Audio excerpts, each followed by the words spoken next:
Welcome to episode 30 of Paranormal United States. This is New Jersey. Yes, so we're now galloping our way through the episodes. So in this episode, like Ash just mentioned, we're going to be talking about New Jersey. So New Jersey has one of the most haunted forests in North America. Cool. It's called the Pine Barrens, and it encompasses 1.1 million acres of preserved woodlands spanning 7 different counties within the state. Though the forest is in the heart of America's most densely populated state, New Jersey, situated between 2 major cities, between New York and Philadelphia, the land is mostly rural and dotted with ruins of former mills and mining settlements.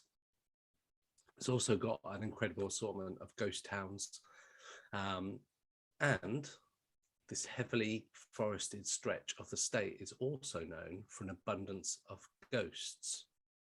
Interesting. Yeah. So, in 1978, Congress designated the 1.1 million acres of coastal plain to be protected as part of the Pinelands National Reserve, so nobody can build on it, and they've got some very big parks out in America.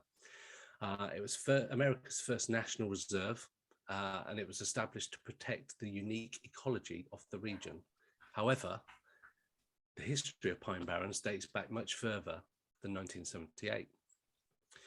So the Lenape Indians first inhabited the area around 1200 AD. European settlements began springing up along the river within the forest in 1694. The iron industry brought jobs and wealth to the area, New Jersey producing much of the iron used during the Revolutionary War and the War of 1812. So it's been a busy area, settlements, but going back nearly 1,000 years. There's been lots of glass making, paper making, cotton making, clay production. They did, however, discover coal. And when this coal was discovered sort of outside the area, everybody within Pine Barrens abandoned the place because coal's where the money was. So it left behind loads of ghost towns, and more ghost towns than any other US state. And as I mentioned right at the start, not just ghost towns, but ghosts and other supernatural creatures, which brings me on to our first one. So our first creature is, let me bring this one up. Our first creature is the Jersey Devil. Looks lovely. Yeah, so the Jersey Devil is probably the most famous paranormal resident of Pine Barrens. Legend says that the demonic creature was the 13th child of Deborah Leeds, who was born in 1735.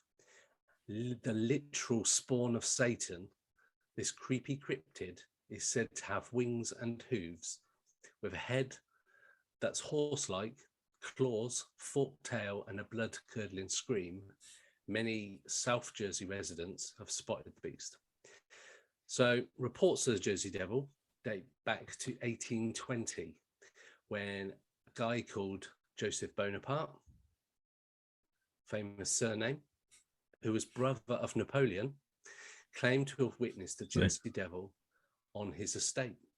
The creature was blamed for livestock killings in the 1840s and again in the 1920s. So yeah, Napoleon Bonaparte's brother has had sightings. That's cool.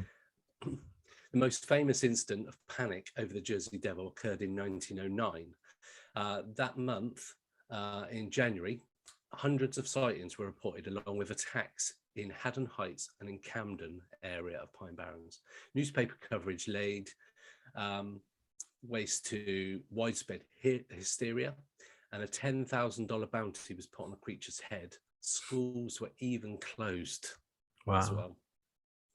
So $10,000 back then, I suppose now, is quite a hefty sum. Yeah, probably in the hundreds of thousands.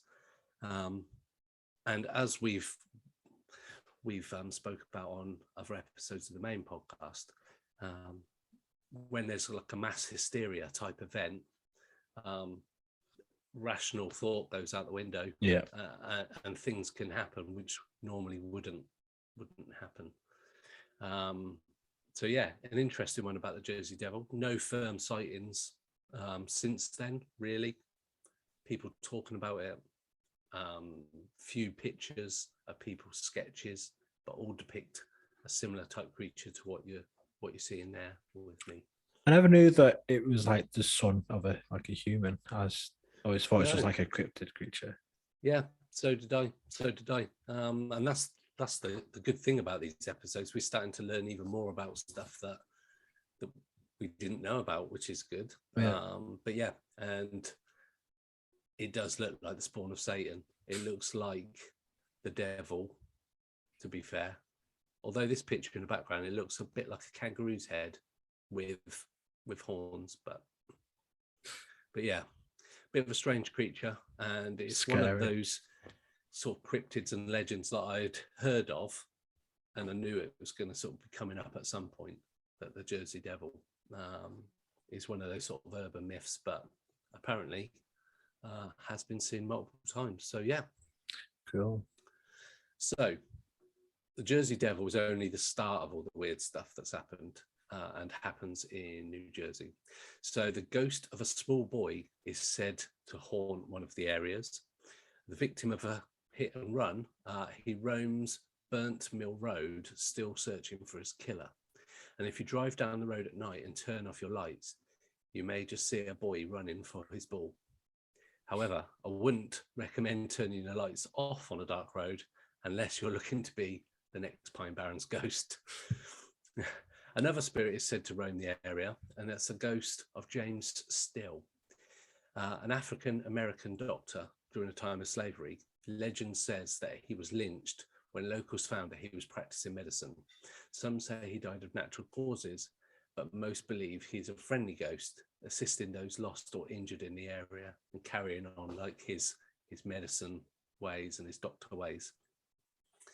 Other ghosts include a blonde woman, a white stag, which is a protector, black dog, and the headless spirit of an infamous pirate called Captain Kidd. Of course, with the mining industry and milling industry being incredibly dangerous, many spirits of maimed workers also linger in the area as well. So it's a bit of a freaky place. So next part I'm going to share with you is this memorial. So this memorial is called the Carranza Memorial. Emilio Carranza was a Mexican aviator who flew around the world for peace. He was about to begin a tour from New York City over to Mexico City, and during the flights, he planned to stop at several American cities. His flight, however, was delayed due to a fierce storm, but a commanding Air Force officer messaged him to fly anyway, said, crack on, you still need to do it. But he crashed in the Pine Barrens area and was killed. Jeez. He only had a flashlight to guide him during the storm, and it's said that if you were to flash your headlights of your car at the memorial, you can hear the plane and see Carranza's final flashlight signal before he crashed. So it's a bit of a strange one. Wondered that Air Force officer feels guilty for telling him to fly. I reckon so. You go, I don't know what you're on about, mate. It'd be, yeah. That's the kind of thing that would live with you forever, isn't it? You go, if only I'd not messaged him to say fly, he might be here today. But it's a good urban legend. Whether that communication happened, it clearly must have, because he did fly. But yeah, interesting one. So the last little sort of area is a place called Lucille's Country Cooking. It's a diner that's said to have the Jersey Devil lurking outside on many occasions. So we're just pushing back a little bit. They even sell merch saying, I ate with the Jersey Devil on it, as you do. Yeah. The Cedar Bridge Tavern is the location of the last battle of the Revolutionary War. as well. And this is where John Bacon, a Tory guerrilla, was captured by the Continental Army. John Bacon does not haunt the tavern, but a guy called John Wildermuth does. He's a former owner of this particular tavern, and he likes to open and close doors. So it's a friendly guy, not too much of a bad spirit. There's also another place called the White Horse Inn. It served many purposes before being abandoned. It was vandalized by people. It's just a rundown place. But eventually it was restored back to its former glory. And a police officer patrolling the building by himself, before it was restored, never set foot in it again. He claimed to have heard footsteps inside without anybody being there.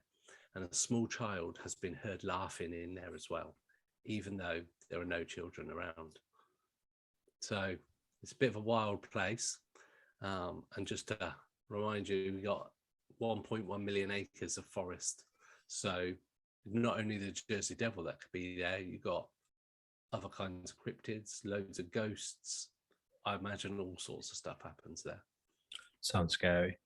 Yeah, so that's another one for our bucket list, Ash. And Like that, level with Cannock Chase. yeah, it looks a bit scarier than Cannock Chase. 1.1 million acres. It's a lot of walking to get lost in.